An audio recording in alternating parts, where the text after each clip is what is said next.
they hated me because I was white and a police officer. I put in my notice after 10 years, and I just can't take it anymore. I thought long and hard about whether or not I should even make a video, but feel like that today we all kind of need to understand where law enforcement is and the crusade against us that is weighing on every officer's heart in America right now. But it's devastating to be a police officer right now and to know what's going on and how people feel about you and the things that you do in this job, the sacrifices you make. That there's a lot that would rather see you dead just because of the uniform that you wear. There's a bad day coming for us. It is if we don't get a hold of this now. But today I did something that was really hard. I put in my notice, and this is the end of me being a cop after 10 years, and I just can't take it anymore. I'm done with it. It's been one of the best decisions I've ever made was getting in law enforcement. But there's a lot that goes along with it that y'all don't know about. And that's what I'm going to tell you about today. There's a lot of sacrifices that we make, a lot of sacrifices that our family has to make. Being married to a cop is probably one of the hardest jobs in the world.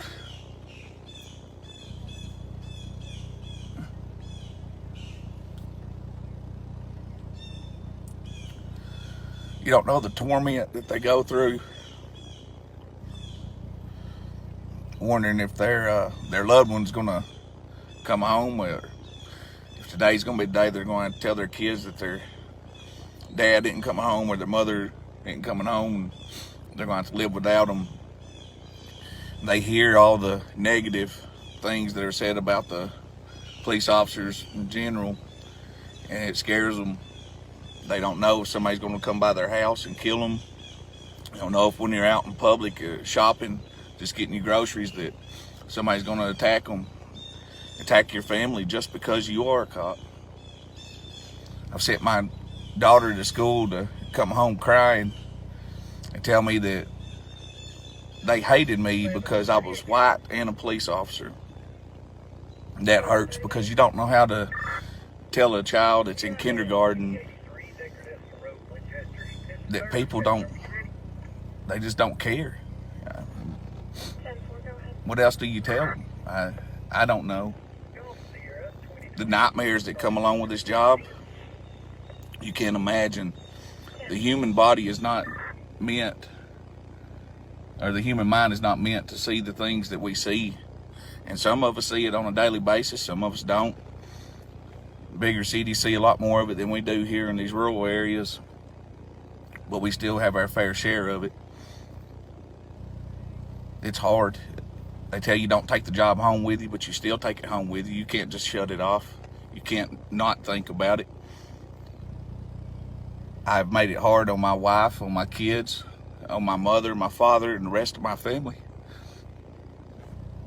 For 10 years, because I haven't been able to go out in the real world and have fun the way that the rest of the world does, because I worry constantly about what could happen. Can't take my kids out on the water on a boat because I'm constantly scared that something's going to happen. They're going to fall off, they're going to drown, the boat's going to catch on fire. I mean, just anything. I worry about them whenever they go away with their grandparents, whether or not they're going to make it to the house or they're going to be involved in a fatal wreck. Those are things that normal parents don't think about constantly like I do. You don't know what it's like to wake up 5 or 6 times a night to go check on your kids because you've had bad nightmares and you just want to make sure that they're both still alive, that something didn't happen while they're asleep. It takes its toll on you. Those are just some of the minor things. But at some point, you say it's enough. And I'm at that point. I've hit enough.